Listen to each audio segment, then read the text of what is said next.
Uh, it is really a nice experience that we are seeing a series of webinars nowadays, COVID season.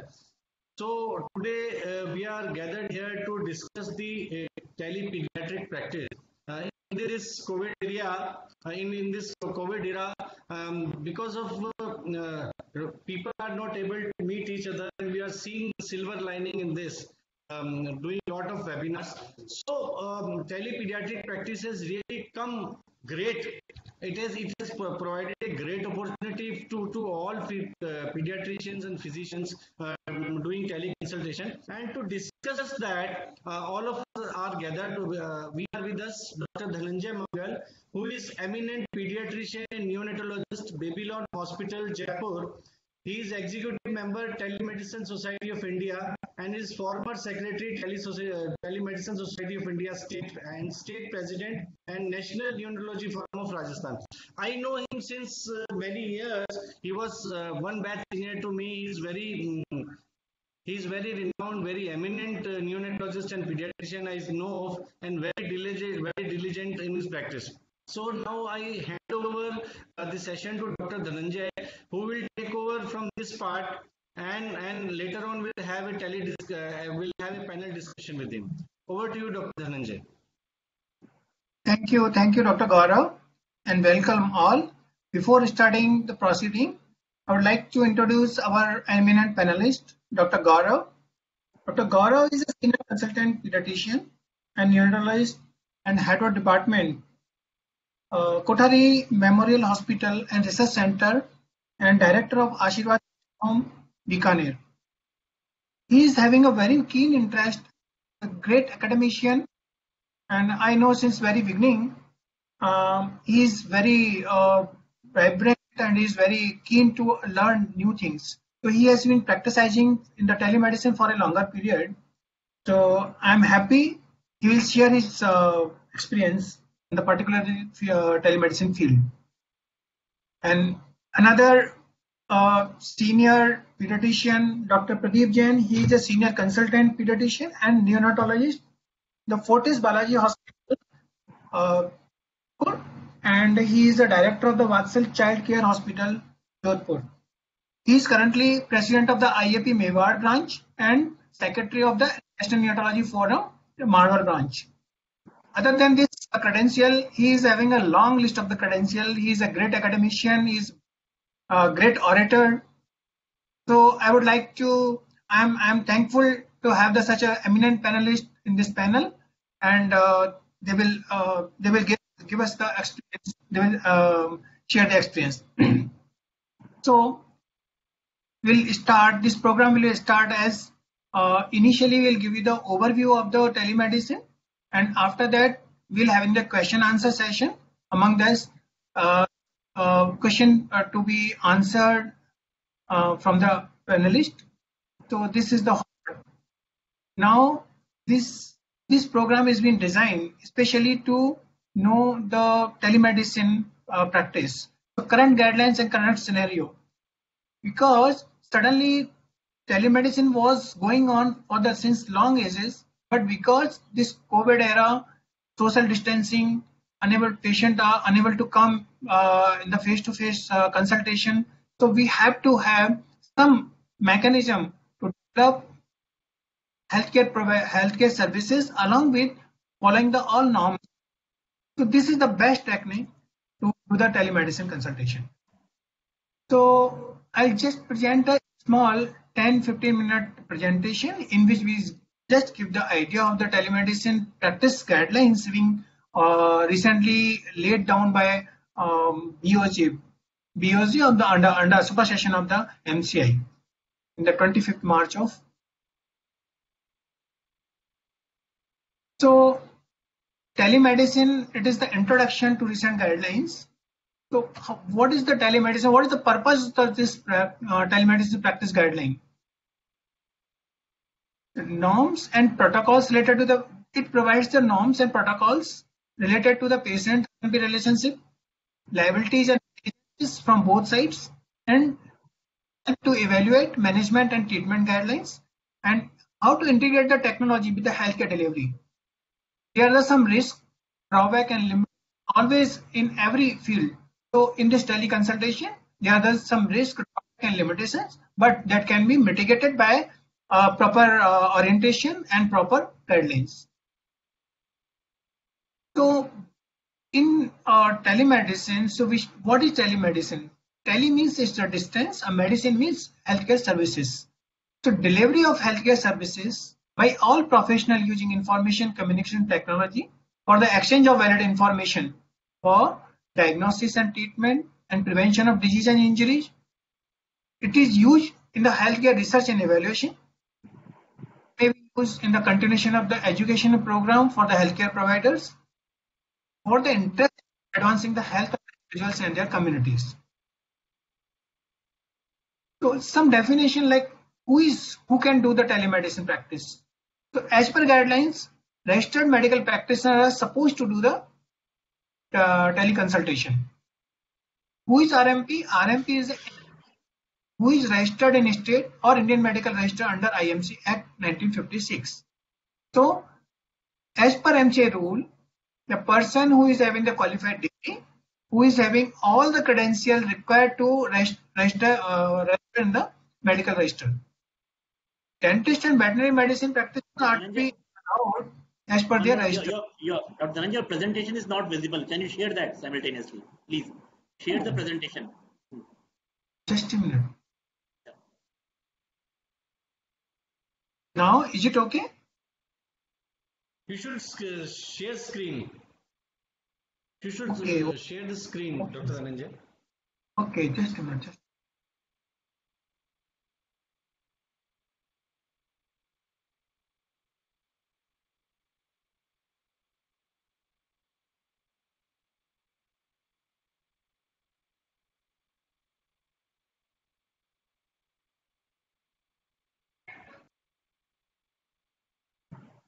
Okay now? Shreya?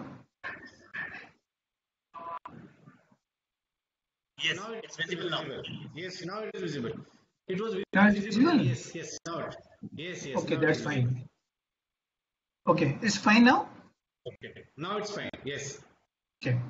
So I've gone through the introduction of the recent guidelines. Initially, the purpose of the telemedicine practice guidelines. Now, what is the telemedicine? Telemedicine is distance treatment from the distance. So who can do the telemedicine practice? A registered medical practitioner, any person who is registered in the state or Indian Medical Register under IMC Act 1956. And dentist and veterinary medicine practitioners as per their register. RMP is entitled to do teleconsultation from any part of the India other than out of the nation of India. Currently, they have excluded the telemedicine practice from India to the outside of India. RMP must take online course on practice of telemedicine by the Board of Governors under supersession of MCI. But that online course be completed within 6 years of notification and compulsory before starting teleconsultation. But currently, they are in the process to notify in the Gazette. Till then, they have advised to follow the TPG or take 1 month orientation course initiated by the Telemedicine Society of India, tsi.gyanet.in. In this site, there is a 1 month course. It was free for 1 month. Now it's a nominal charge of ₹600. So they are providing. So currently, till there is a notification. Finally, before 24th March of 2023, we have to complete our orientation course. So these are the services, these are the things being excluded in the current telemedicine practice guidelines. The specification of the hardware, software, infrastructure, data management system. There is the use of digital technology to conduct invasive or surgical procedure remotely, like robotic surgery, and teleconsultation outside the jurisdiction of India. So these are the things. Recently, they have just keep outside, but hopefully within a due course of time, following amendment, they may include and they will elaborate in a better way. So according to this, what are the types of telemedicine? Telemedicine in a different mode. According to the mode of communication, telemedicine can be done through audio mode, through visual mode, or through text mode. Audio mode can be done through WhatsApp chat, Facebook, FaceTime, and timing of the according to the timing of information transmission, the real time or synchronous or non-real time or asynchronous. So they are the different type of the transmission method. Like real time means you can have the audio talk directly, you can interact on the same time, and video chat, you can see the patient also along with the voice, and you can examine the patient directly. And non-real time, sometimes the data is very huge, so you have to send through mail or fax in advance whenever the doctors free to see all the documents. So this is non-real-time unsynchronous type of information transmission. Now, according to the purpose of consultation, purpose of teleconsultation may be in emergency, may be in non-emergency. Emergency consultation, so immediately what relief we can given as per our professional judgment. Initially, we have to give them initial consultation, initial relief, and we have to advise them to go nearby in face-to-face consultation also. And in non-emergency consultation, could be a first consultation or it could be a follow-up consultation. So why this is so elaborated? Because there is a mean during this teleconsultation. First consultation means consultation to be done first time or after 6 months of face-to-face consultation, or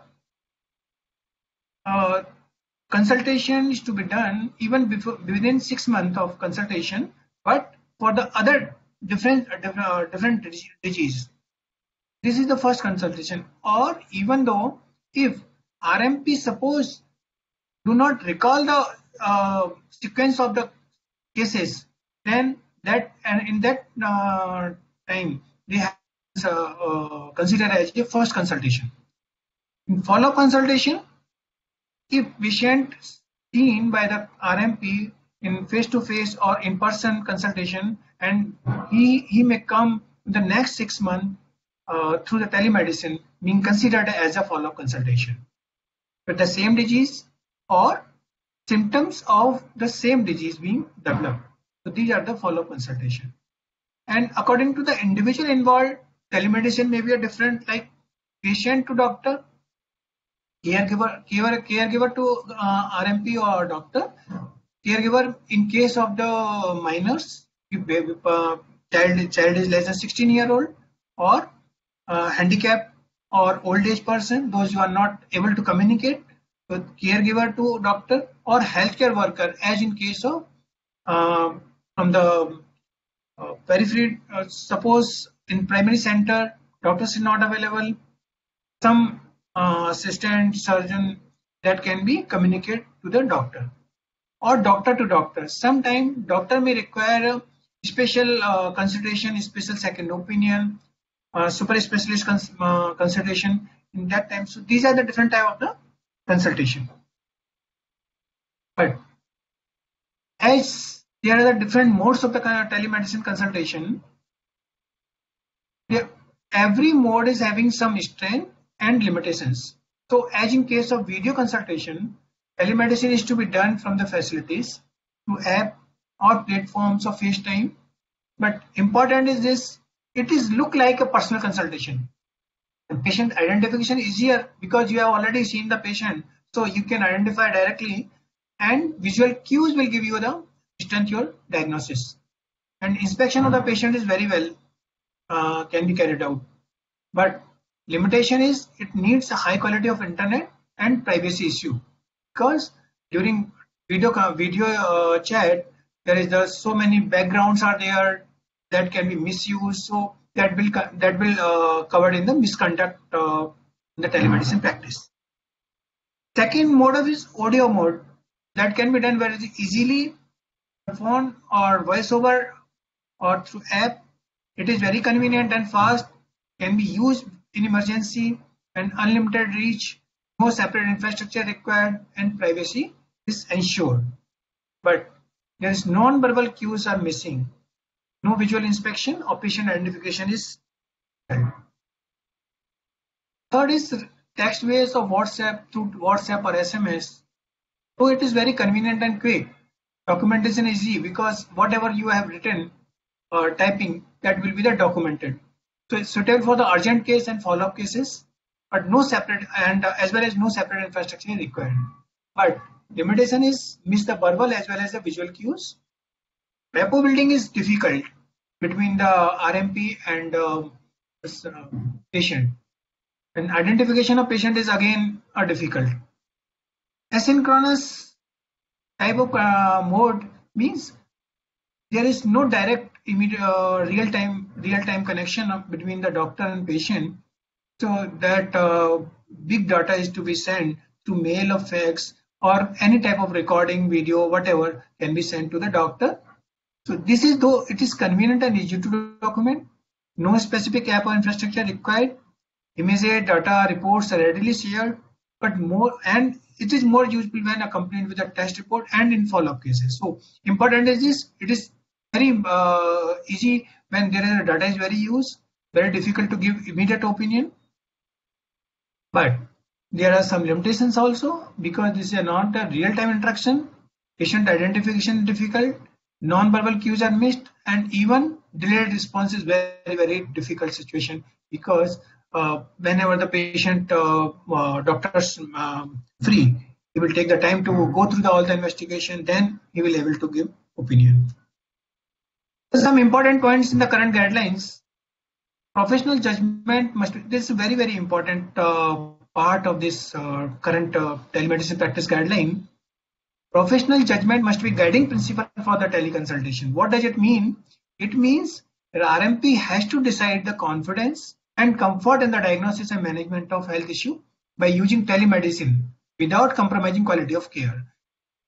इस सब का मतलब ये है कि telemedicine शुरू करने से पहले या टेलीमेडिसिन करते टाइम ये सबसे ज्यादा जरूरी चीज है कि हमें इतना कॉन्फिडेंस और कंफर्ट होना चाहिए करने में कि हम जो डायग्नोसिस फाइनली टेलीमेडिसिन में बनाएंगे वो टेलीमेडिसिन के थ्रू बनाएंगे, वो diagnosis as far as possible जो हम इन पेशेंट देखेंगे उसमें बनाएंगे. इसके लिए हमें क्या है, we have to gain the confidence and comfort. So we have to go through the orientation course, we have to start slowly and then we'll get the confidence. So important issue, RMP should have the confidence and comfort in the diagnosis and management of the health issue. Second is identification of patient and RMP is mandatory. What does it mean? जब भी telemedicine शुरू करें उससे पहले अपना introduction उनको देना है, अपना आइडेंटिफिकेशन रिवील करना है, पेशेंट को या पेशेंट के माइनर है तो उसके पेरेंट्स के, गार्जियंस के, उनके रिलेशन के सारी चीजें आइडेंटिफाई करने की ये पर्सन है, इसके साथ करना है. Because identification is very important. आपने टेली कंसल्टेशन किया, कोई दूसरा पेशेंट का कम्युनिकेशन गैप हो गया तो मुश्किल आ सकती है. थर्ड इज कंसेंट, इम्प्लिसिट और explicit. So consent is very important part as in inpatient consultation also. So implicit consultation means consent means जब पेशेंट खुद आके हमें दिखाता है इनपेशेंट या वहां से फोन करता है टेली कंसल्टेशन के लिए, इसका मतलब he is agree to take the all the he is giving the consent. But यदि वो जैसे उसका एक्सप्लिसिट कंसेंट का मतलब ये हुआ कि कोई पेशेंट को हम अपनी जैसे टेली कंसल्टेशन कर रहे हैं उसकी जो लिमिटेशंस हैं, उसके ड्रॉबैक हैं, तो we have to tell them कि ये लिमिटेशंस है टेली कंसल्टेशन के, मैं दे रहा हूँ बेस्ट पॉसिबल जो कर सकते हैं वो कर रहे हैं, लेकिन ये जो हम बोलेंगे, जो हम बोल रहे हैं उसको कि ये प्रॉब्लम आ सकती है इस टेलीमेडिसिन कंसल्टेशन में, that has to be recorded. That is very important, क्योंकि कंसेंट हमें लेना है, यदि वो कंसेंट हमें सामने नहीं दिख रही है तो कंसेंट इसको रिटन में साइन करा के ले सकते हैं या हम वर्बल डॉक्यूमेंट करके ले सकते हैं. जैसे वीडियो कर रहे हैं तो वीडियो के टाइम में before starting consultation, before clinical part, I am doing my best with this tele consultation, but there are so many faults and so many difficulties and so many drawbacks during this telemedicine consultation. तो जब वो हाँ कहता है तो इसका मतलब वो explicit consultation होगी. ऐसे ही further है prescription. So before writing the prescription, format is same as in patient format.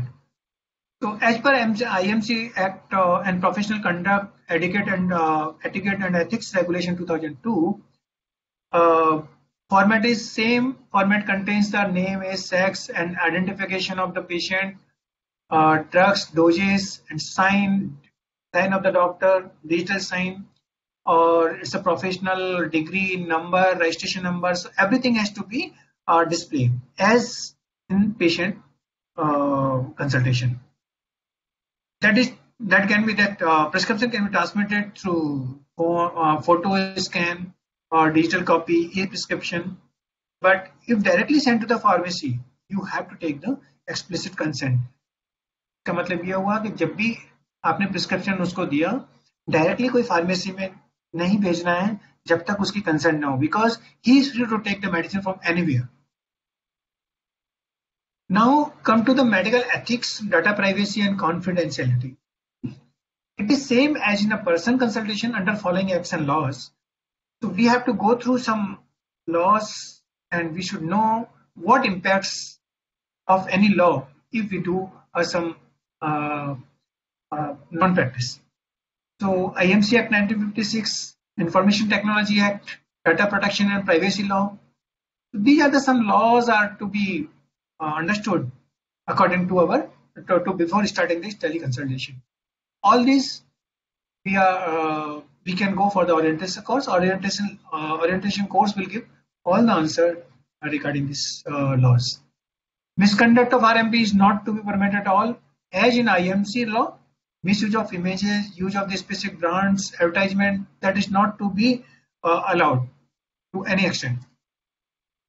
Record maintenance is again a duty and responsibility of RMP. In electronic medical record or any format as appropriate, log or trails of the consultation for at least 10 years. कोई बात हो रही है, video call हो रहा है, वो हमें रिकॉर्ड करना है, या हम किसी प्लेटफॉर्म को यूज कर रहे हैं, किसी ऐप को यूज कर रहे हैं, तो उससे हमें पहले डिस्कस करना है कि भाई हमें आप हमारे ये रिकॉर्ड्स रख सकते हैं और ये रख सकते हैं, तो भी हमें एक बार बैकअप हमें चाहिए. तो हमें जो भी हमारे पेशेंट हैं वो हमारे पेशेंट के हमारे रिकॉर्ड्स किसी भी तरह से हमें बैकअप और रिकॉर्डिंग चाहिए. तो you can ask before signing the any MOU between the tele firms or doctor. Regarding the fees for the teleconsultation, fees as in person the consultation, you can take appropriate fees, but you have to give the receipt or invoice signed and with all professional degrees to be mentioned. What precautions during teleconsultation is to be taken? Initially, we have already discussed that identification is must, and every possible effort to gather information before finalized diagnosis and treatment. If not convinced, then any point of time may give health education counseling and advice for further in-person consultation. What does it mean? आपको लगता है कि किसी patient को हम consultation दे रहे हैं, हमें कोई चीजें डायग्नोस करने के लिए, जैसे एग्जामिनेशन होता है, हिस्ट्री होती है, हिस्ट्री के बाद एग्जामिनेशन होता है, एग्जामिनेशन के बाद में इन्वेस्टिगेशन होते हैं, या हमें प्रीवियस रिकॉर्ड्स देखना होता है. आपको जो चीजें इन पर्सन कंसल्टेशन करनी है वो ट्राई करना है यहाँ पे भी. यदि उसके साथ में आपको लगता है कि I am not able to confirm the diagnosis, I am not able to reach the final diagnosis, so you can ask the patient that because of these problems I am not able to give you the proper answer, so I need further more investigation or inpatient consultation before writing the treatment. इसका मतलब ये हुआ कि ये सारी चीजें हमें record करनी है. जब भी हमें क्विट कर सकते हैं, हम विड्रॉ कर सकते हैं टेलीकंसल्टेशन, डिसकंटिन्यू कर सकते हैं, बट उससे पहले उसका ये रिकॉर्ड हमें कारण बताना है, उसका रीजन बताना है, उस रीजन का रिकॉर्ड करना है. That is again, so these are the few things that is different from the inpatient consultation. We can do the counseling regarding the disease, regarding the immunization, regarding the education, health education. So counseling can be done. And medicine prescription is a very huge topic, very hot topic, because I have received so many questions regarding the prescription. So only when the RMP convinced about the provisional diagnosis, then only medicine is to be prescribed to telemedicine. Prescribing medicine without an appropriate diagnosis will amount to a professional misconduct.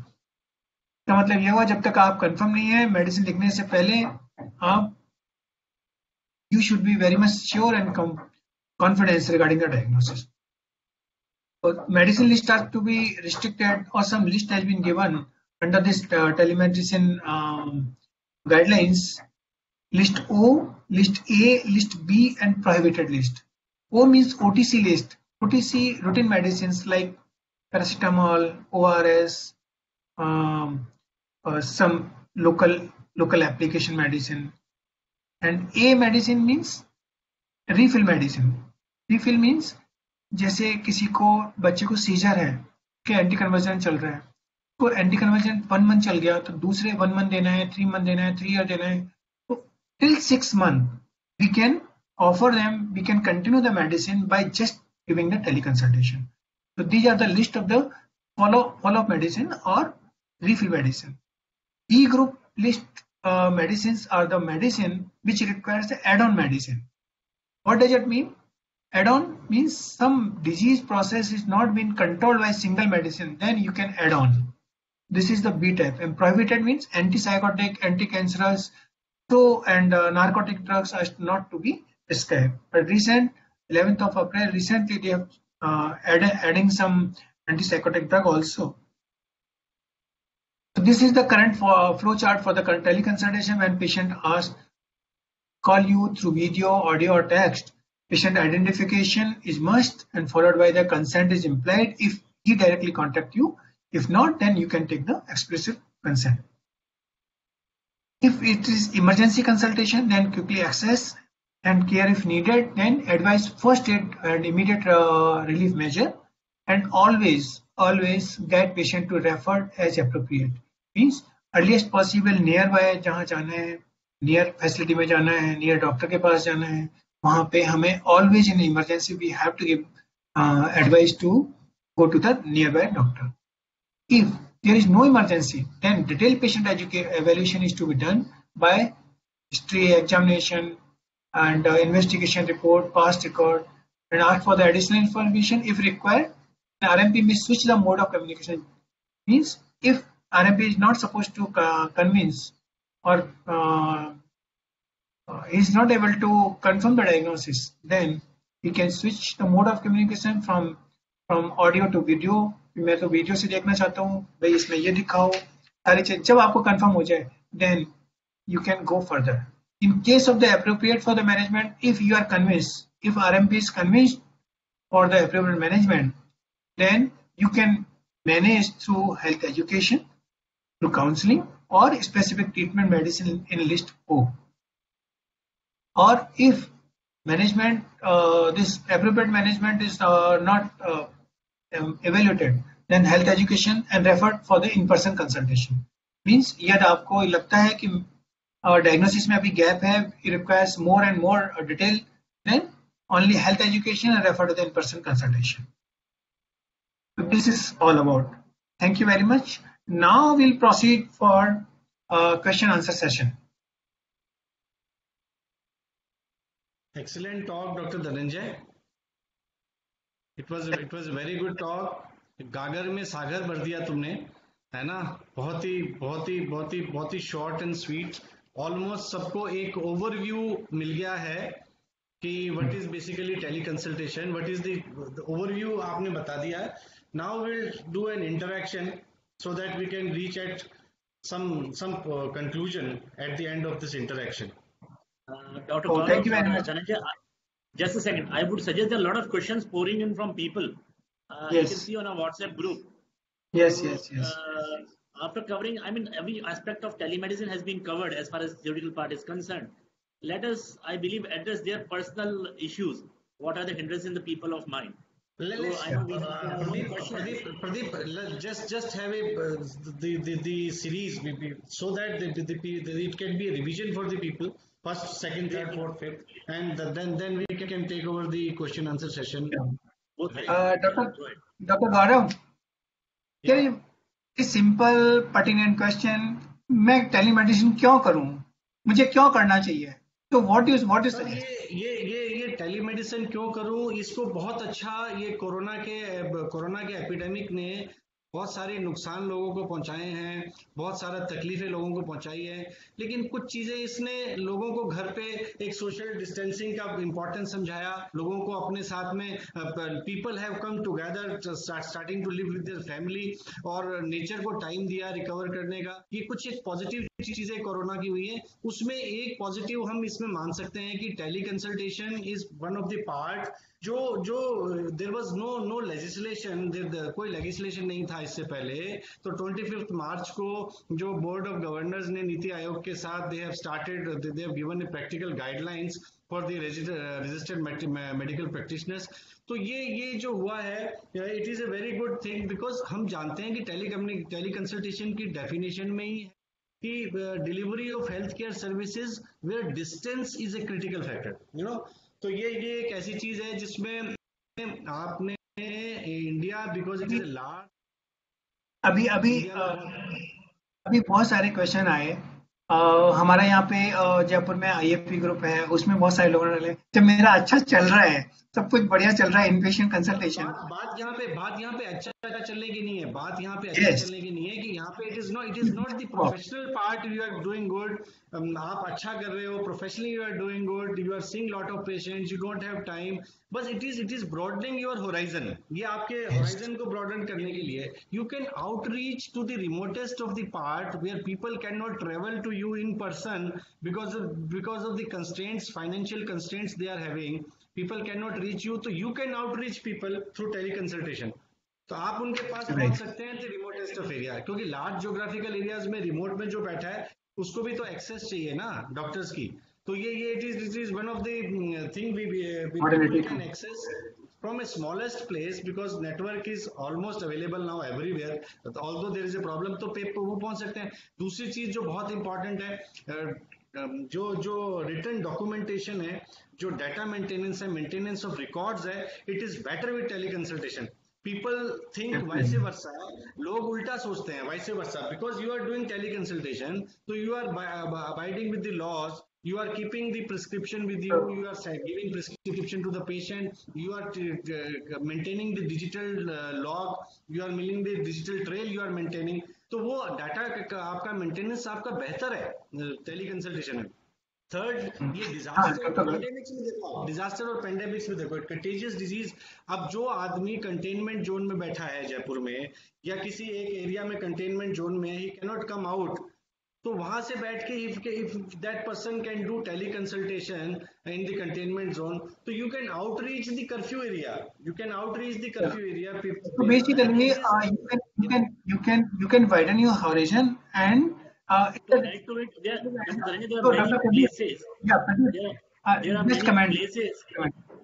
are many places where we pediatricians are not there or senior qualified pediatricians are not there. So for small things, even I don't feel like anybody should come for allergic rhinitis from a place far away to our places. So this will be a very useful modality where specialists are not there. And moreover, as you have said, Dr. Gaurav, our horizon would widen. So somebody asked me whether it is a financial benefitable or not. Yes, you see, even in this period of lockdown, when people are not able to move, our bank statements are moving ahead. So that is one thing. Let us be practical. People are, taking consultation. They are transferring money. There are a lot of payment gateways are available. So financially, it is very, very viable. Though, in my experience, it takes slightly longer time than a usual in-person consultation. But still, we are getting new patients, new clients, new areas, new horizons. Even I'm getting consultation beyond states, and all of us must be getting beyond state and sometimes outside the country also. So in short, we can. If the patient is convinced in the teleconsultation, if the patient is convinced and he gets benefited with your treatment, in the follow-up, patient can come to you in person. Exactly. So in the broader way, by seeing teleconsultation, you are increasing your in-consult OPD also. When Yeah, you wonderful. see the broader perspective in the long run. Yes. Yes, thank you, And thank you, we Dr. also Gaurav. believe, look, this is a floating word. Everybody's moving everywhere. So once there's a belief that today also I had 3 patients who said, "Sir, हम आपको वापस UK जाके online follow up कर लेंगे क्या?" And it's very much possible in this era, and that's why they were happy and they persisted with me. So this is happening Yeah. with all of us. So it is definitely financially benefit. It's win-win situation for doctors, win-win situation for patients. Yes. So And thank you very cost much. of traveling is reduced, you know? Cost of traveling, stress of traveling. Yesterday also we were discussing. एक Yeah, patient हमको yeah. 5,000 रुपया देता है, taxi वाले को 10,000 रुपया देता है. So actual cost becomes 11,000. The required was only 1,000. That is the financial constraint, that the financial constraint. The patient is sitting at home, only the consultation he has to pay, and he is getting the benefit. Yeah. Yes. Okay. So Thank we all you. agree on Thank you. this. It is beneficial to And us. Dr. Pradeep, Yes. what are the current legal liabilities of during this teleconsultation? Can you summarize? Look, during this discussion, and your president you mentioned, in fact, as far as our responsibility and legal liability is concerned, there is no difference between in-person consultation and consultation online. So we have to be cautious at all steps of. We have to be equally cautious and equally sure about it, all steps of whatever I do, whatever I prescribe, whatever I write, whatever diagnosis I make. I have all legal responsibility of that. So going by that, we should be very, very careful as far as consultation related things are concerned. Moreover, during this consultation, a lot of data, a lot of information comes into our systems, comes into videos, comes into audios, comes into text. So they lead to issues of confidentiality and security of patients' information. So we should will be completely very serious about it, and we are responsible to some extent about it. That there should not be leakage. And this, of course, once there's a leakage for non-medical purpose or for non-medical thing, it is being used, or non-patient reason it is being used. It may even come in the conduct of professional misconduct. So legal liabilities we should be prepared for, as we are prepared for everything. Even today, when I say इससे बचने के लिए we think इससे बचने के लिए अपने को ट्रेनिंग एंड ओरिएंटेशन प्रोग्राम करना है. So we can do the teleconsultation in a better way in the secure manner, right? Till that is available, I think following these guidelines, Dr. Gaurav, these guidelines which have been provided by government of this group of board of directors, board of governors for who have superseded the MCI, they are wonderful and they are pro doctors. Everything which protects us. The final baseline is emotion. The philosophy is what consultant feels, what RX feels, and whether he thinks it is treatable or what treatment is given is his or his responsibility. That is it. Yes, please. Basically, yes, all guidelines are favoring the doctors, but they have used certain terminology that for the comfort level and the confidence of the registered medical practitioner, number one, and that is important. And secondly, more and more of the time, most of the time, they are always telling that registered medical practitioners uphold the professional and the ethical norms and the standards as he should follow when patient comes in person, right? So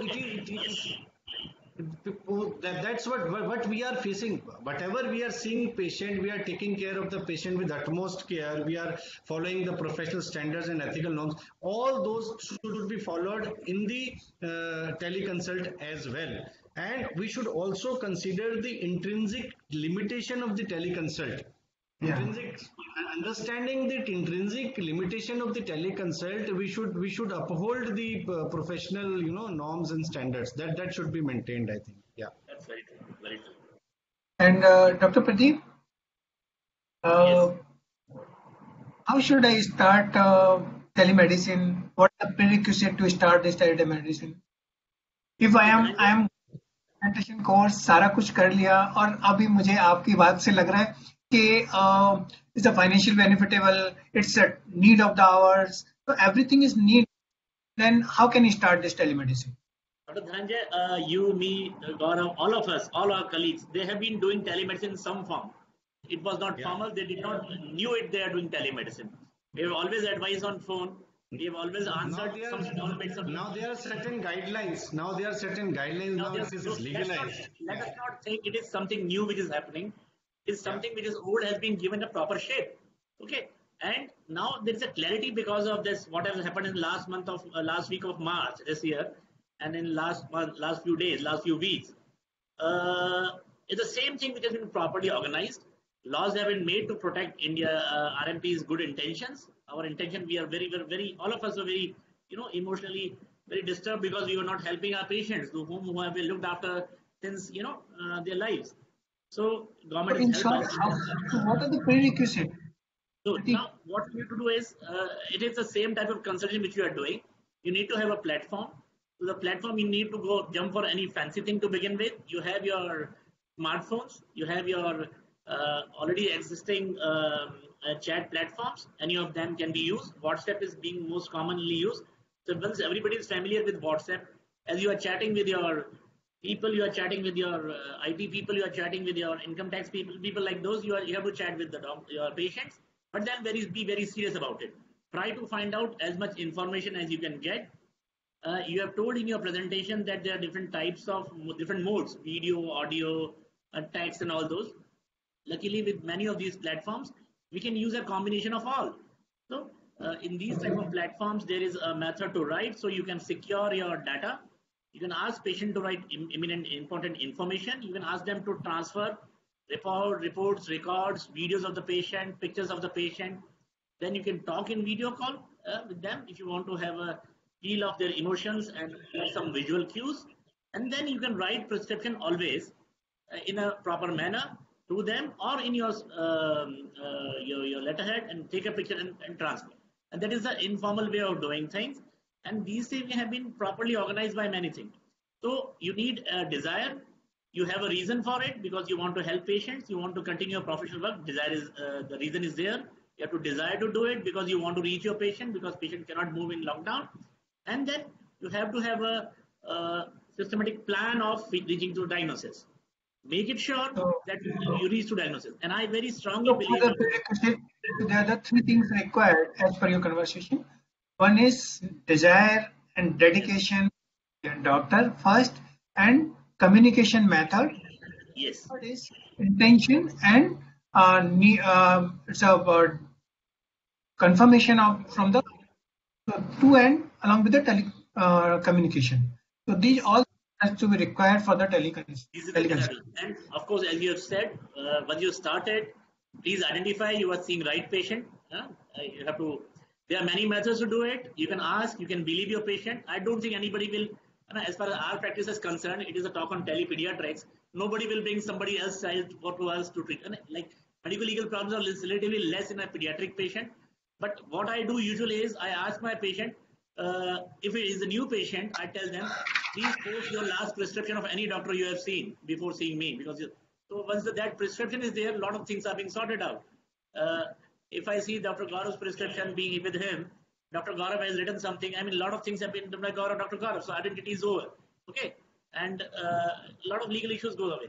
So once you have identified, try to take as much information as you can take. And in medical sciences, in pediatric sciences, Gaurav. Yeah. Gaurav,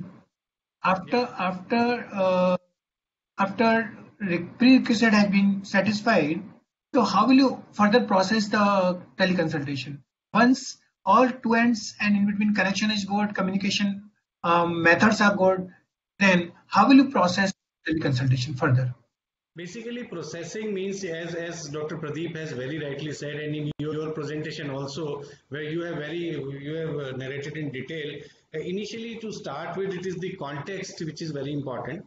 What context patient is want to take the consultation. It is emergency and non-emergency situation. Secondly, you have to do the identification. Identification you have done. Dr. Pradeep has very well narrated identification: name, age, email, phone number of the patient. You should know. In our case, as we are seeing, most of the cases are minor patients, less than 16 years of age. So most of the time, the caregiver or the mother or the father, they are there to consult. any child, even 12 years, 13 years, 14 years child is there who can communicate with you. You should not communicate him with the patient directly. You should communicate with the parents. In the case of minor, it is very important, taking due precautions and taking all the identification part. And after that, after doing the identification, the consent part is there. Consent, we know it is, if the patient is starting the consultation, the consent is implied consent. It is the implicit consent. You don't have to take the consent if patient has started the communication. Suppose you have started the communication on your part, then it is the explicit consent. After consent, and you have to do the quick assessment of the patient. In the quick assessment, it is very important, you should differentiate whether it is emergency situation or non-emergency. You have very rightly said, if you see the situation is an emergency situation, you should ask the patient to come to see you inpatient, and you should check it inpatient. If it is non-emergency situation, then by proper history, examination, verbal cues, visible cues, and everything, you should reach at some provisional diagnosis you should make.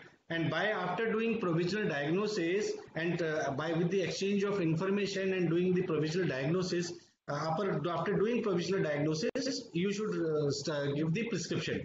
But here again, everybody of us is pointing again and again. If you are not sure, if the information is, if you are not sure about the diagnosis, number one, and information shared by patient is not adequate, you can anytime tell the patient to get the investigations done.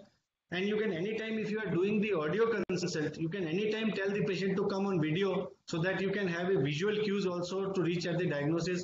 And the patient is already on video and still you are not able to maintain do the diagnosis, ask the patient to come in person.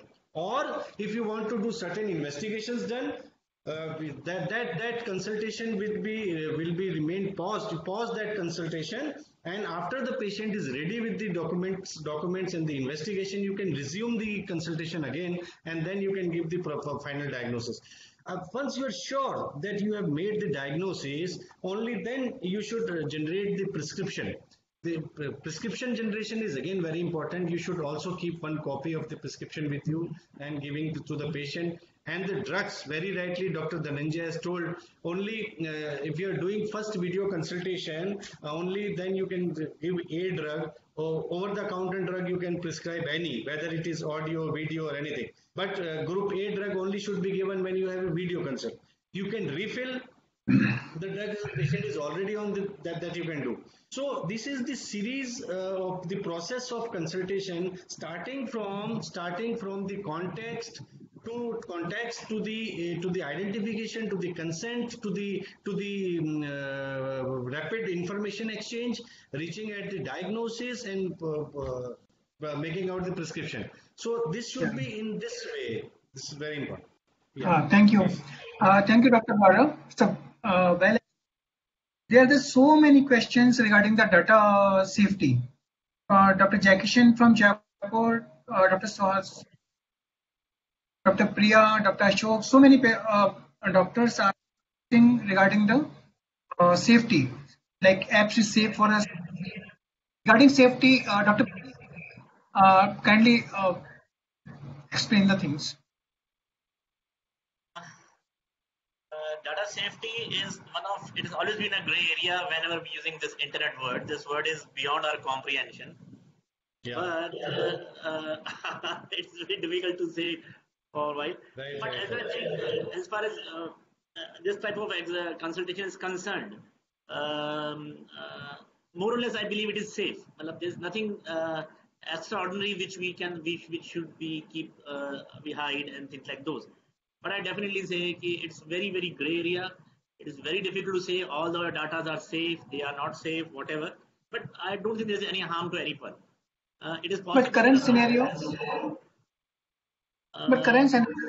what can be done for the data safety measures?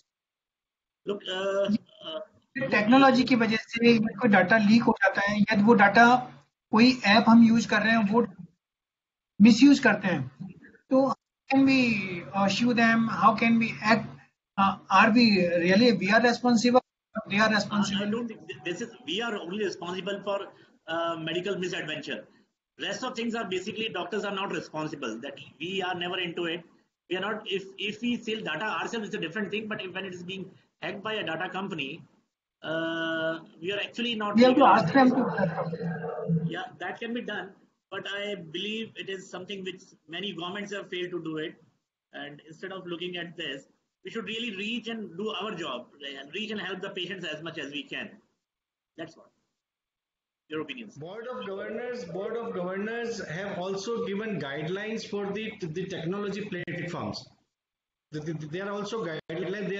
They have given guidelines both to the treating doctor, the registered medical practitioners, as well as for the technology platforms also. There are clear-cut guidelines it has issued for the technology platforms that they should follow such norms.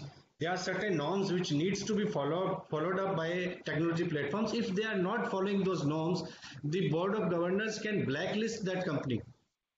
So it is important. So if the data leak is there from the technology platform side, and we have come to know that they are leaking the data, so we can sue them.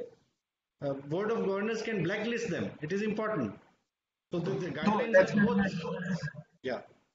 So currently amendments are coming up, and more safety data may come up further. Currently, rightly said Dr. Pradeep, it is a gray area, but we have to come with hope for the best later on. So Dr. Gaurav, can you Yeah. regarding the misconduct, how to define in context of the teleconsultation? Misconduct. Basically, it is you see again we are telling again and again whether you see the patient in person or teleconsultation, the registered medical practitioner should follow the professional norms. Professional norms should be followed. It is the same for in person and for the teleconsultation. There are certain things which needs to be cared, extra care need to be done in the teleconsultation form because physically patient is not there. So it is the extra care needs to be followed up when we are teleconsulting a patient. Number one, the most important thing is if the patient wants to show you in person and you are insisting that I'll see you in teleconsultation, that will be regarded as misconduct. At any moment of time, if patient says I'll come in health facility and show you, so if patient is interested in to show you in person, then you have to see that patient in person. Number one, that is very important. Number two, you should not misuse the data of the patient because you are having the video log, the digital log of the patient with you. You cannot misuse that data, even not for your scientific point of view. You cannot show that in slides you are doing CMEs or whatever. You are not entitled to do that. Number two, it's very important. Number three, the drugs which are to be prescribed, you should be very sure that you are not writing the prohibited drugs or you are not writing the drugs which are not mentioned in O, A, B or prohibited drugs series. You should not write, you should not issue those drugs to the patient. And these are certain things. You should keep all the data with you, but it should not be misused in any way. And suppose very rightly you said, and Dr. Dhananjay also said, if there is breach by some hackers or in you are communicating with the patient and there is some lack of network problem is there and you are not able to communicate with the patient and there is a breach in communication, that will not be regarded as misconduct. So means misconduct where technology issue is there, then it will not be regarded as misconduct. There are few more things which we should add. If any clinician willfully compromises a patient care, willfully, look, negligence, omission can be there, but negligence is there. It is a misconduct. So willful compromise of patient care is as a misconduct. And if we violate any prevailing law, no, like once we are doing, that's what I said. That's what I said. As we do in-person consultation, the professional norms and standards should be followed in teleconsultation. All of them. All of them should be followed. Plus these 3-4. The patient wants to come in consult. You should ask the patient to in consult. That is very important. You should not pursue the patient that you should do the teleconsult. If you want to come, we cannot force them. Patient has to accept it. We have to take a consent from patient that he is prepared for a teleconsultation. Yeah. We have to take a consent from patient that he is for teleconsultation. It can be forced upon we should tell the patient that there are certain limitation of teleconsultation. I am doing Exactly. teleconsultation, but there are certain limitations. We are not able to do the physical examination. So if the patient does not improve within 72 hours or 96 hours, he should come in the inpatient in person. That is You very should see true. in person. That is what. That is very Dr. true. Gaurav, Dr. Pradeep, Yes, please. there is a in continuation there is a common question regarding the fee. How much fees we can charge during teleconsultation, and what precautions and how to pay, how to take the fees in. Now, this question has been commonly asked to me also from all my fellow pediatricians in the city. So I think, and these guidelines are also for it that for the telemedicine consultation is as good as in-person consultation as far as context of fee is concerned. It takes our time, it takes our professional skill, experience, and all those things. And I really believe it takes more time. So I think fees for telemedicine should be slightly more as compared, but this is my personal opinion. So whatever fees one thinks can charge. Okay, there is no issue in it. Of course, there are certain issues, like there are certain ethical issues. People were telling me that during this epidemics, people are not with money. So So that is basically, that something else. obviously actually. That charity is something else. I have been doing it for our patients. All of us have been doing, so it's a separate thing. And as far as taking money is concerned, it can be done through. There are a lot of payment gateways available currently. Few popular ones are Paytm, Google Pay, Phone Pay, Bheem, all Bheem apps, and one can take to internet banking also if there's a reliable contact with that. So transferring money is not important. I also Not had a disclose question any from. bank. Sorry, say it again. Dr. Pradeep, we should not disclose bank account directly to any person. Okay, We should take the money, take the fee through a payment mode, I think that gateway, right? that's the best one. They're easily available, and they are transferred through your phone numbers only. Only thing you need to give your phone number and ask them to pay to any of the UPI pathways, including Paytm. So Yes. that is the best way to go ahead. But if you know somebody is all professional contact, you can do it. And there were questions also whether you should charge fee beforehand or after. It depends on interpersonal rapport, on whichever way you want to do. There is no difference actually whether you charge before or after consultation. It depends on what feel you get after taking patient. But I really feel the most of the teleconsultation should not be free for a person who is affordable. Of course, for non-affordable person are always for charities. We can reduce the cost also for a person who is not affordable. So practically, Yeah. we can take the as We should. appropriate. We must. It's our work and we should not do it free. Yeah. Nobody does things free. Definitely, definitely. And Dr. Gaurav, there is one question Yeah. left during prescription. So, what about the antibiotics other than this? Because antibiotics are not being written in these medicine list. Okay, so far this is very controversial question because this whatever we have read the guidelines, what are the practical guidelines being issued by Board of Governors, they have not mentioned antibiotic anywhere. Even O drug is over the counter drugs, ORS and all those multivitamins, calcium, whatever. And A drug is basically again it is divided into two. One is the first consult that should be video consult you are doing, and there also they are you can give eye drops for conjunctivitis, ear drops you can give for topical antibiotic, topical antifungal you can give, but they have not mentioned that you can give oral antibiotic in this. And again in A, if you're refilling is means you have already seen that patient in person before, and now the patient is all right and taking consultation for bronchial asthma, epilepsy, whatever, and you are refilling that you believe you are fine, you continue with these medications. And B is again the patient develops some problem, you add on some anti-epileptic or anti-asthmatic or whatever. So they have mentioned nowhere they have mentioned that antibiotics can be prescribed in this series. But what is your suggestion? And I like to ask you, Dr. Pradeep, and to Dr. I have Dhananjay. slightly different opinions.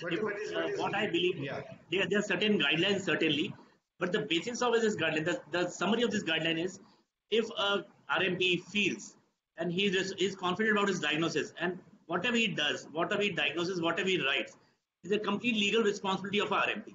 So in this So situation, currently, Dr. Pradeep, Yeah. Dr. let me Pradeep, finish. currently Let me finish. as per current guidelines, Let me finish. Let me finish. I know there difference of opinion amongst not only all three, but many of us. I know it. But there is a supplementary guideline of MCI in terms of FAQs. I think I have transferred to you people yesterday late night or rather early morning today. They have mentioned that you can use antibiotics. I can share with the group once again. But again, you are right that in standard guidelines, in that gazette, they have not mentioned. But very soon after that gazette, a supplementary guideline came in April, at the 14th or 15th of April. There they have mentioned you can use antibiotics. With this background, what I have said, if you are sure of diagnosis and you are ready to take legal and professional responsibility of, there are many things which were obvious. You can see a pyoderma, you can see a tonsillitis with the help of some device, you can see otitis media. So but this is what. Thank you. Let us some common questions. Comfortable and confident about the diagnosis. The RBI is confident about the diagnosis. So that is very important. Sure. If you're sure of the diagnosis. And there are some questions regarding the future professional indemnity should include telemedicine security cover also. Is it so? So currently there is no, but so many insurance company, Reliance Insurance, so many companies are coming up to giving up this professional indemnity coverage. And there is one question.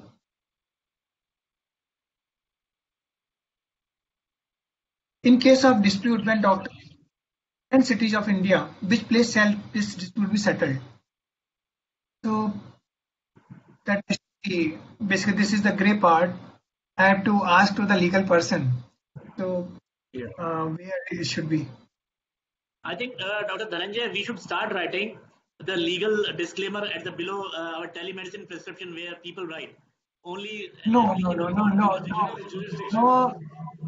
There is no legal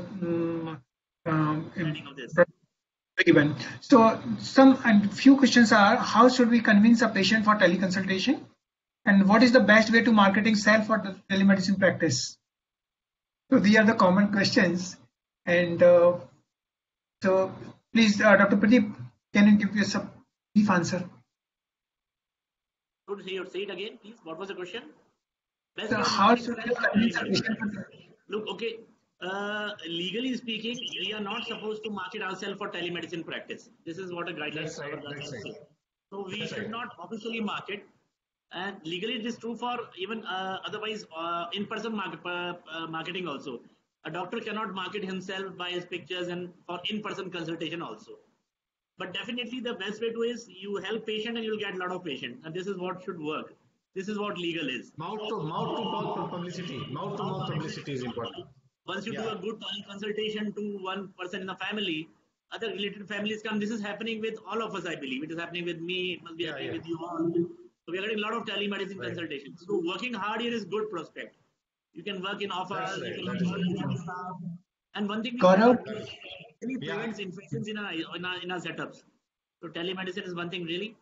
There are certain hotspot area when people call me up. I really feel I can help if I can help them on telephone only. If somebody comes from containment area, I'll try to Okay, that's what. That's the scope of telemedicine. They should feel to take the telemedicine. Yeah.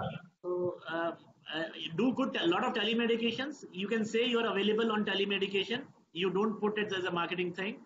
You can put some charitable things.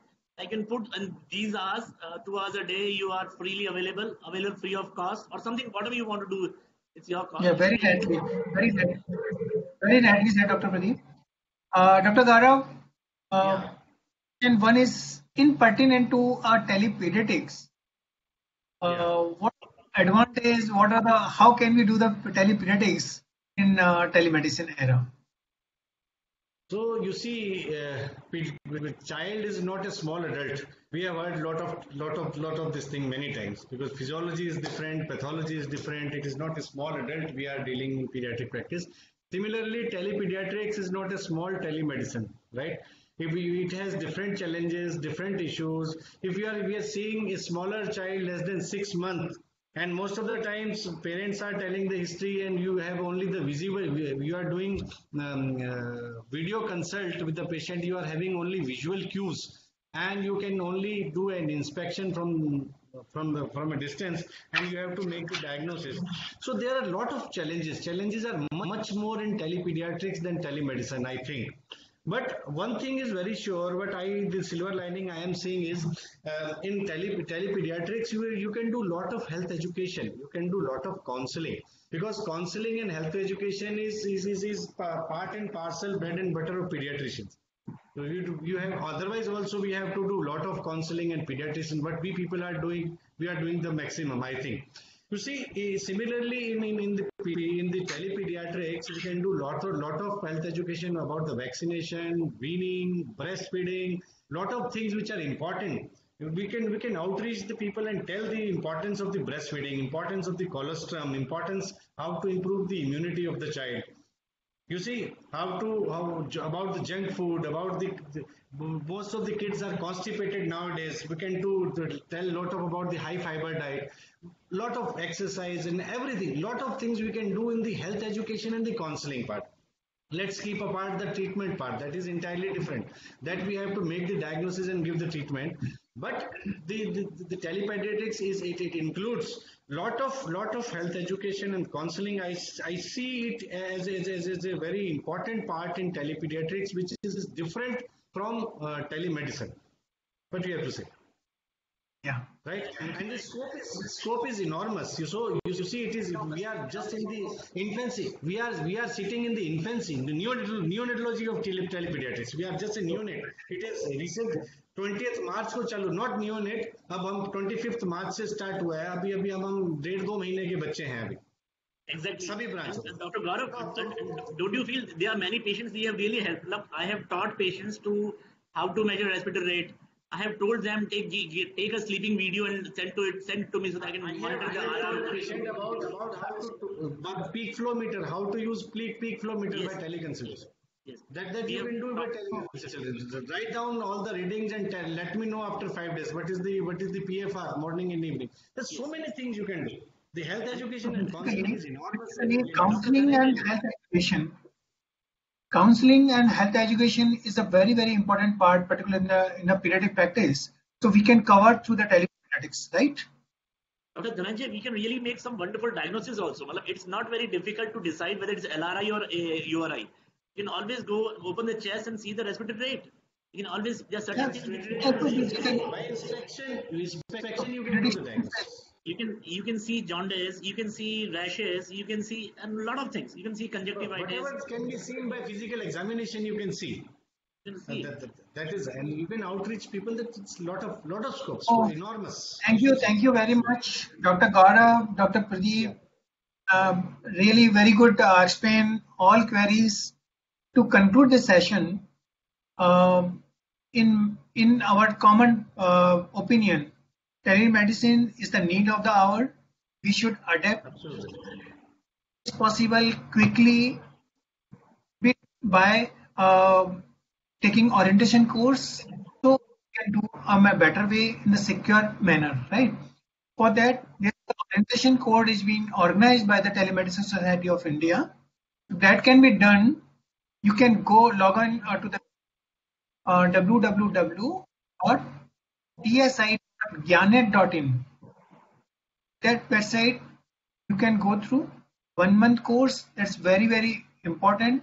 So my humble request that before starting telemedicine, or if you want to know the more and more about telemedicine, you go to this orientation course, online course, and we are very happy to interact with all of us, and we are happy to able to answer some questions, though it's a very long part of this telemedicine. This it is evolving. It will evolve. We are in an evolving phase. So it's so many amendments are supposed to come recently, and definitely we'll go through. And thank you very much. Thank you, Dr. Pradeep, Dr. Gaurav, for your time and great discussion. I'm happy. Thank you, Siplak, arrange this webinar for this our pediatrician. Thank you very much. Thank you, Manoj. Thank you, Siplak. Thank you. Bye. Is it closed?